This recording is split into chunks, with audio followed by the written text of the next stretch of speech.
नमस्कार दोस्तों, स्वागत है आपका अपने YouTube channel Duggu coaching centre में। आज हम डिस्कस करने वाले हैं क्लास 8th का मैथ्स का जो चैप्टर सेकंड है आपका, वो चैप्टर का नाम है आपका linear equation in one variable. Hindi में उसे बोलते हैं एक चर वाले रैखिक समीकरण। ठीक है, आज की क्लास जो रहेगी वो आपकी linear equation in one variable की पूरे इंट्रोडक्शन की क्लास रहेगी, तो लास्ट तक हमारे साथ बने रहिएगा, क्योंकि यदि आपका ये बेस मजबूत हो गया तो आपको फिर क्वेश्चन करने में कोई दिक्कत नहीं जाएगी। ठीक है, आज की क्लास में हम समझेंगे कि इक्वेशन क्या होती है, इक्वेशन को सॉल्व कैसे किया जाता है, उसकी मतलब 2-3 मेथड होती हैं तो वो भी हम समझेंगे। और यदि वेरिएबल आपका बोथ साइड हो तो उसको कैसे सॉल्व करते हैं, फिर सॉल्व करने के बाद उसको चेक कैसे किया जाता है, इक्वेशन कैसे बनाई जाती है, ये सब चीज़ें आज की क्लास में हम डिस्कस करने वाले हैं। ठीक है, शुरू करते हैं आज की क्लास। और एक बात का याद ध्यान रखना कि ये जो क्लास है ये पूरी बेसिक है, इंट्रोडक्शन वाली क्लास है। ठीक है, सबसे पहले बात करते हैं कि एक्सप्रेशन होता क्या है। सबसे पहले देखेंगे हम कि एक्सप्रेशन क्या होता है।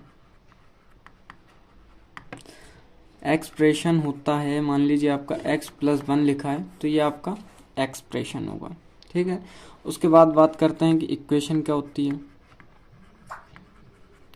इक्वेशन, जिसको हम हिंदी में कहते हैं कि समीकरण, क्या होता है आपका समीकरण क्या होगा। देखिए, मान लीजिए आपका लिखा है x+1 = 9, तो ये आपका क्या होगा, एक समीकरण होगा। x+1 = 9, ये आपका क्या होगा, समीकरण होगा। क्यों? क्योंकि इसमें आपका LHS है और RHS है। ठीक है, या फिर जिस भी इक्वेशन या समीकरण के बीच में, मतलब किसी भी एक्सप्रेशन के बीच में आपको क्या दिखे, इक्वल टू दिखे, तो वो क्या होगी आपकी, वो क्या होगी आपका इक्वेशन होगी। ठीक है, या फिर जिसमें 2 टर्म्स हो, मतलब लेफ्ट हैंड साइड हो आपका और राइट हैंड साइड हो, तो वो आपका क्या होगा, समीकरण या इक्वेशन होगा। ठीक है, अब यहाँ पे बात आती है कि वेरिएबल क्या होता है। यहाँ पे वेरिएबल को हम कहते हैं चर, हिंदी में क्या कहते हैं, चर। अब चर या वेरिएबल होता क्या है, तो देखिए, मान लीजिए आपका लिखा x, y, z, ये आपके क्या होंगे, चर होंगे। क्या होंगे, चर। और इनको हम इंग्लिश में क्या कहते हैं, वेरिएबल। ये जो आपके x, y, z रहते हैं ना, किसी भी टर्म में आपके, किसी भी इक्वेशन में जो x, y, z रहेंगे वो आपके क्या रहेंगे, वेरिएबल रहेंगे। ठीक है, उसके बाद हम थोड़ा चैप्टर पे डिस्कस करते हैं। इसके हेडिंग पे क्या है, linear equation. Linear equation, linear का मतलब क्या होता है, लीनियर का मतलब कि आपको जब किसी की पावर लीनियर, जिसको हम बोलते हैं रैखिक, तो देखिए जैसे कि आपका मान लीजिए x+2 लिखा है, तो यहाँ पे जो x की पावर कितनी है, x की पावर यहाँ पे 1 है, x की पावर कितनी है, 1 है, तो ये आपका लीनियर होगा। क्या होगा, लीनियर होगा। और यदि मान लीजिए आपका लिखा है x² + 2 = 19, तो ये जो है ये आपका लीनियर इक्वेशन नहीं होगा। क्यों नहीं होगा, क्योंकि इसकी पावर कितनी है, x की पावर कितनी है, 2 है, इसलिए ये क्या नहीं होगा, लीनियर इक्वेशन नहीं होगा। लीनियर इक्वेशन में आपको क्या याद रखना है कि जिसकी पावर 1 हो वो आपका क्या कहलाएगा, लीनियर इक्वेशन कहलाएगा। इतना आपको याद रखना है। तो आपको इतना समझ में तो आ ही गया होगा। इसके बाद एक बार फिर से मैं बता देता हूँ आपको कि इक्वेशन या समीकरण आपका क्या होता है, जब जिस भी टर्म में मतलब आपका LHS हो और RHS हो, या फिर बीच में क्या लगा हो, इक्वल लगा हो, तो वो आपका समीकरण कहलाता है। उसके बाद वेरिएबल क्या होता है, वेरिएबल मतलब होता है आपका चर। तो चर x, y, z होते हैं आपके। ठीक है, और उसके बाद हमने देखा कि लीनियर क्या होता है या रैखिक क्या होता है। तो रैखिक क्या होता है, यहाँ पे मैं लिख देता हूँ, रैखिक, जिसको हम बोलते हैं लीनियर, तो ये होता है कि आपके जो भी टर्म दी है उसकी पावर क्या हो, आपकी 1 हो। ठीक है, तो वो क्या कहलाएगा, रैखिक समीकरण या फिर लीनियर इक्वेशन। ठीक है, यदि आपका ये दिया है x² + 2 = 9, तो ये लीनियर इक्वेशन नहीं होगा। ठीक है, इतना आपको क्लियर हुआ। अब इसके बाद आगे देखते हैं हम। इसके बाद आपका टॉपिक आता है सॉल्विंग इक्वेशन।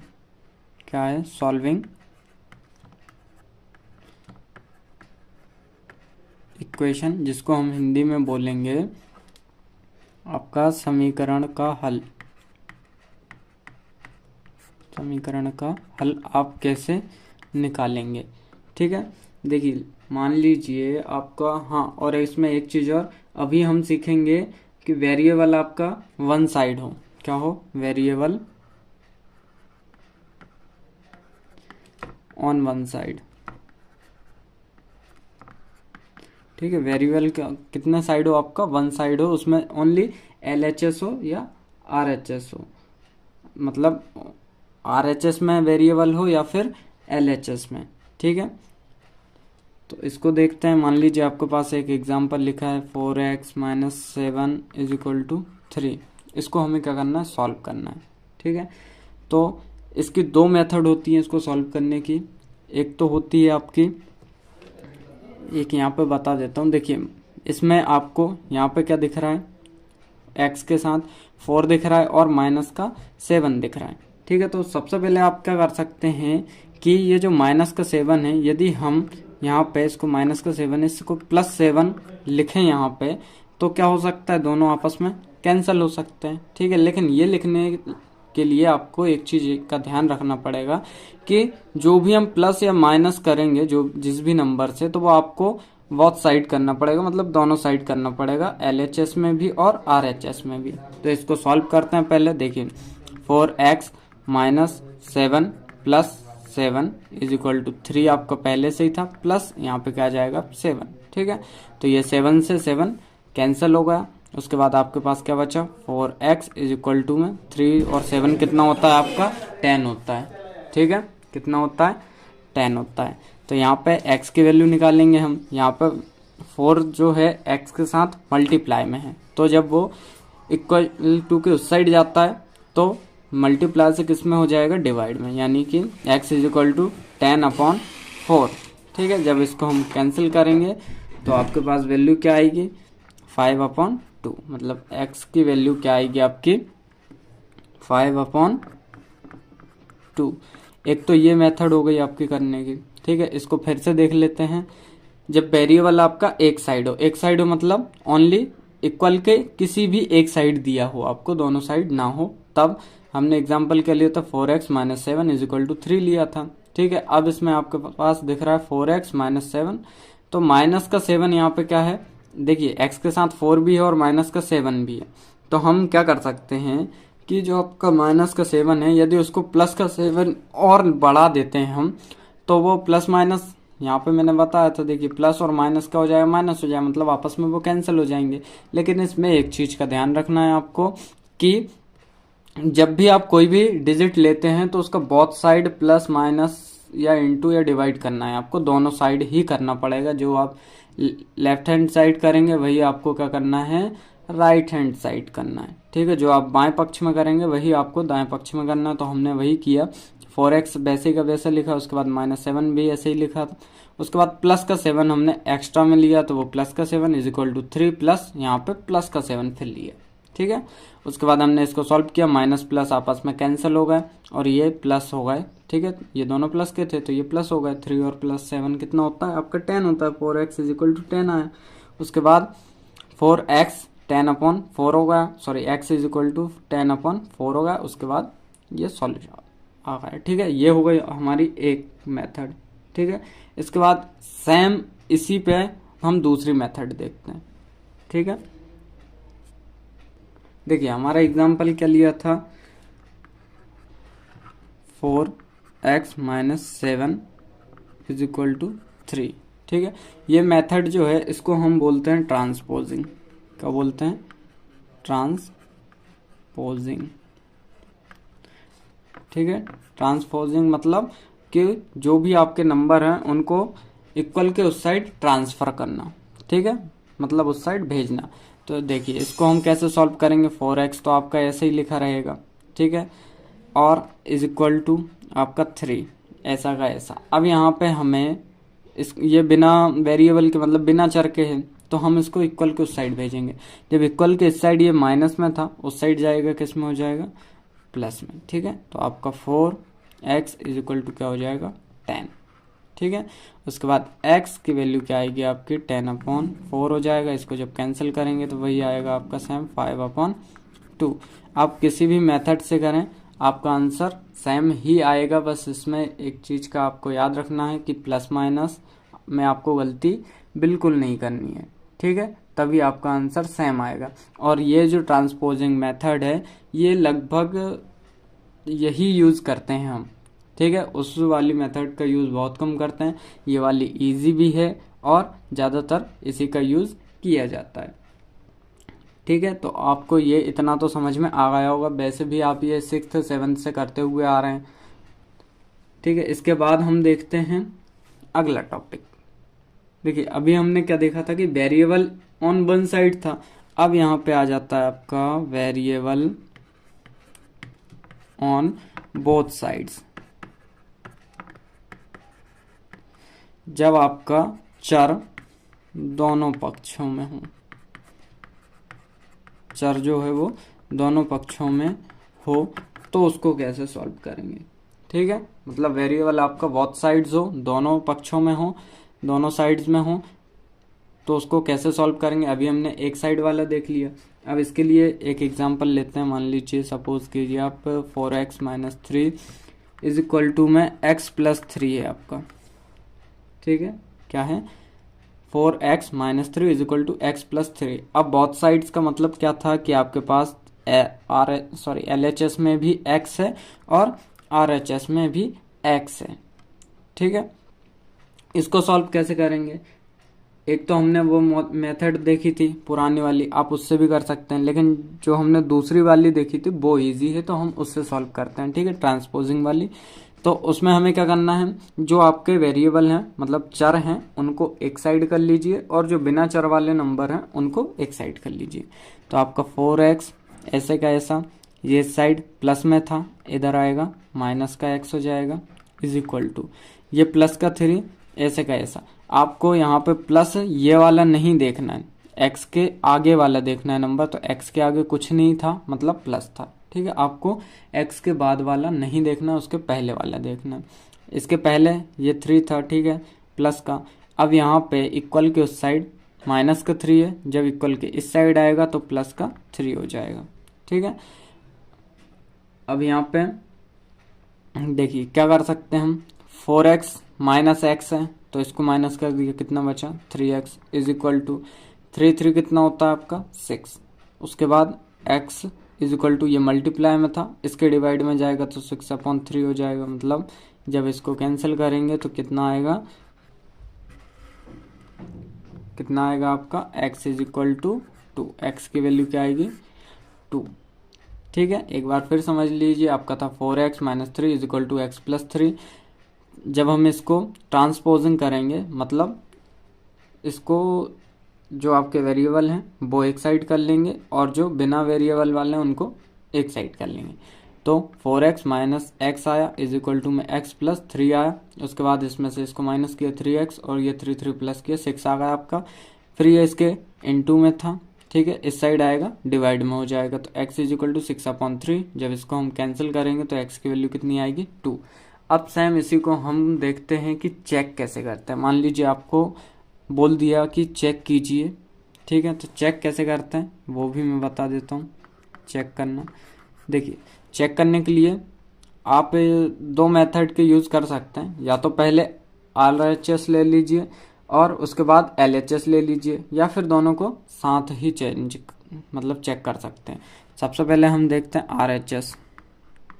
RHS में क्या है आपका ये, ठीक है, तो क्या था x + 3। तो x की जगह हमने जो वैल्यू निकाली है उसको पुट करना। तो x की वैल्यू कितनी है 2, तो 2 + 3 यानी कि हमारे पास क्या आया 5। अब सेम LHS देख लेते हैं। LHS में क्या था आपका 4x - 3, ठीक है, तो x की जगह में कितना रखना है 2। तो 4 × 2 - 3, 4 2 = 8 - 3 यानी आपकी वैल्यू कितनी है 5। यहाँ पे आपका RHS भी 5, LHS भी 5। अब इसको एक मेथड से और कर सकते हैं। देखिए वो क्या है कि आपने दोनों सेम लिखा, पहले 4x minus 3 is equal to X plus 3, आपने ये पूरी इक्वेशन लिख ली। उसके बाद आप यहीं पे सीधे वैल्यू पुट कर दीजिए x की, तो 4 यहाँ पे x की वैल्यू 2 माइनस 3 फिर इज इक्वल टू 2 प्लस 3, 4 2 ज़ा 8 माइनस 3 इज इक्वल टू 3 और 2 5। तो इसमें से ये माइनस किया आपका क्या आया 5 इज इक्वल टू 5। दोनों आपके इक्वल हैं, मतलब LHS इक्वल है आपका RHS। ठीक है, यदि ये आपका इक्वल आता है तो आपने जो आंसर निकाला है वो आपका एकदम राइट होगा। ठीक है, इतना आपको याद रखना है। आप come to the next point. अब अगला टॉपिक है आपका फॉर्मिंग इक्वेशन। फॉर्मिंग इक्वेशन, इसमें क्या होता है, इसमें आपको फॉर्मिंग इक्वेशन का हिंदी में कि आपको समीकरण बनाना है। क्या करना है, समीकरण बनाना है, या कैसे बनाते हैं ये आपको सीखना है। समीकरण बनाना या समीकरण कैसे बनाते हैं, इक्वेशन को फॉर्मिंग में कैसे हम यूज़ करते हैं। तो उसके लिए देखिए, आपको ज़रूरी नहीं है कि हर इक्वेशन आपको गिवन हो। ठीक है, उसके लिए आपको एक पूरा का पूरा एक दे दिया जाएगा, उसमें आपको फिर इक्वेशन बनानी है और फिर उसको सॉल्व करना है। तो हम यहाँ पे देखते हैं, लेट सपोज अब मान लीजिए कि आपको 2 नंबर का सम 50 दिया है, तो इसका सम ऑफ 2 नंबर इज 50। ठीक है, दो संख्याओं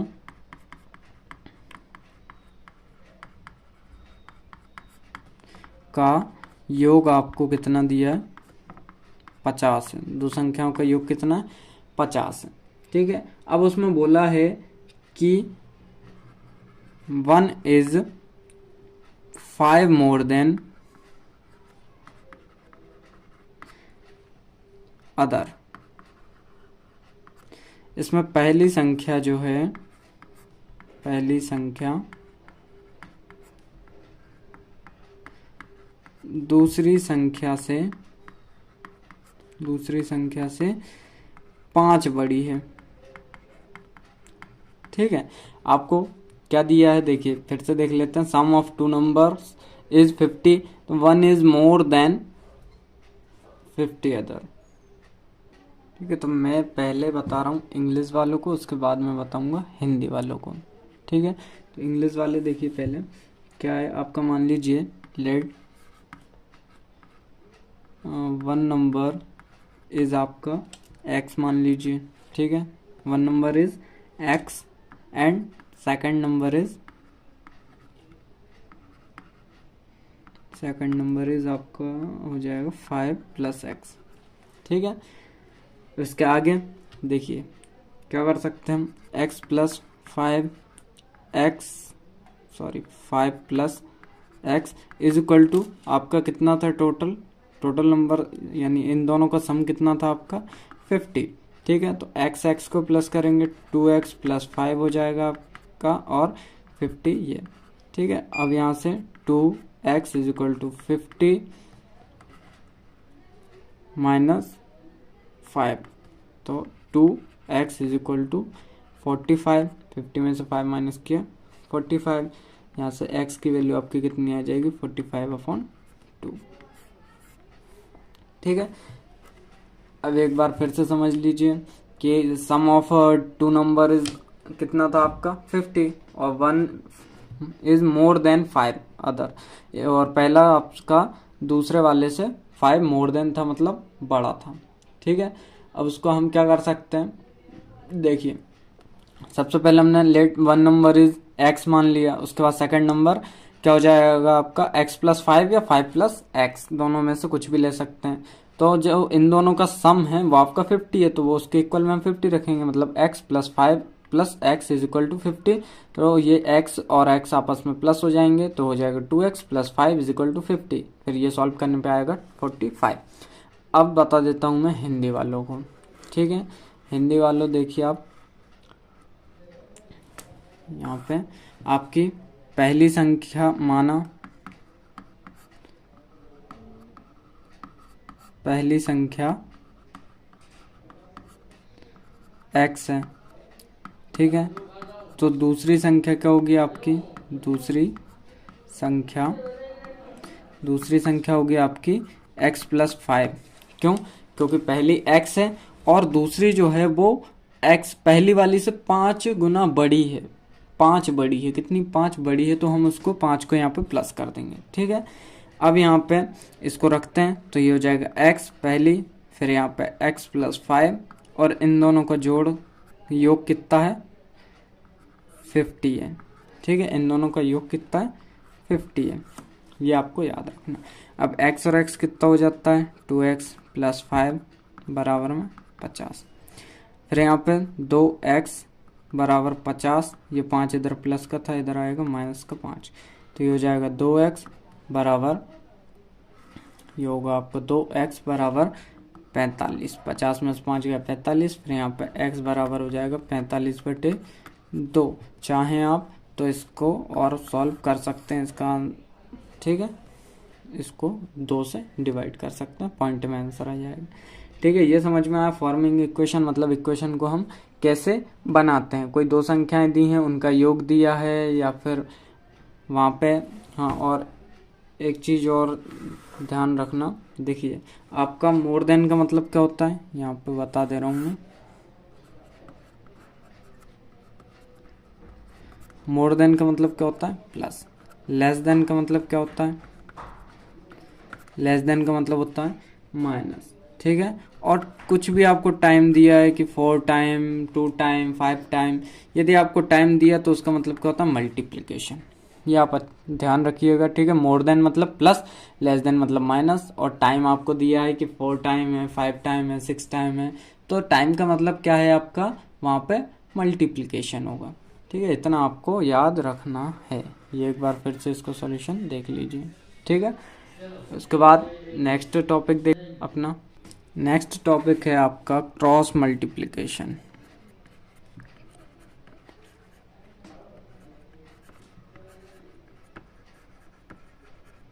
क्रॉस मल्टीप्लिकेशन, इसको हम हिंदी में बोलते हैं त्रियक गुणा,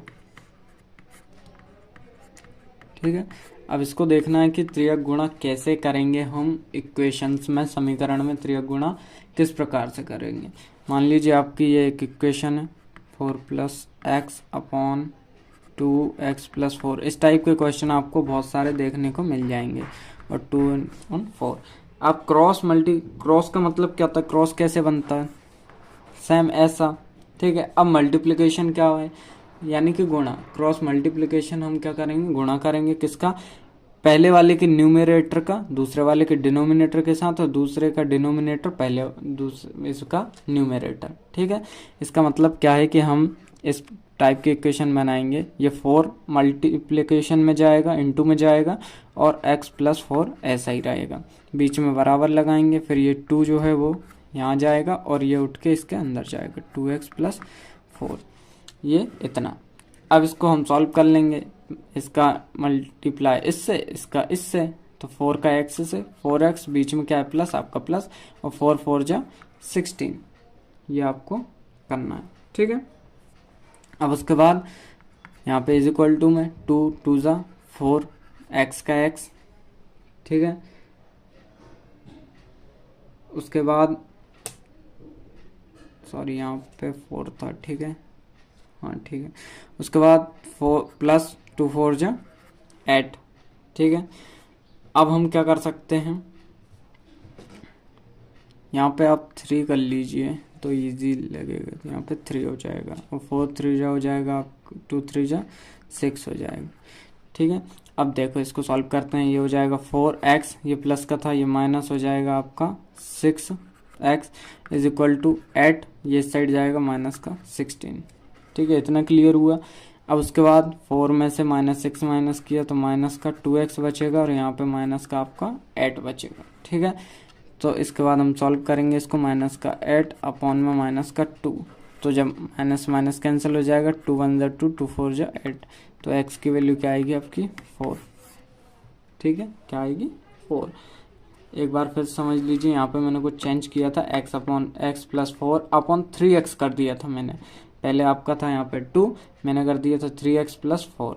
ठीक है, फिर इसका हमने किया क्रॉस मल्टीप्लिकेशन, मतलब इसका इससे इंटू, ठीक है, और इसका इससे इंटू। तो 4 का x 4x प्लस 4 4 जा 16, ठीक है, 2 3 जा 6 प्लस 2 4 जा 8। इसको सॉल्व करने पे आपका आंसर आया x की वैल्यू 4। ठीक है, तो इस क्वेश्चन के साथ ही हमारा चैप्टर नंबर 2 का जितना भी आपका बेसिक था वो पूरा क्लियर हो चुका है। ठीक है, और किसी भी चैप्टर से संबंधित आपको कुछ भी दिक्कत हो, कुछ भी बेसिक समझना हो या कुछ भी आपको क्वेश्चन समझना है, तो आप कमेंट बॉक्स में हमें कमेंट करके बता दीजिए, हम उसका सॉल्यूशन आपके लिए प्रोवाइड करवा देंगे। ठीक है, आज की क्लास कैसी लगी आपको कमेंट करके बताएं, और वीडियो को ज़्यादा से ज़्यादा अपने दोस्तों तक शेयर करें। यदि चैनल पे आप पहली बार आए हैं तो चैनल को सब्सक्राइब ज़रूर करें। धन्यवाद।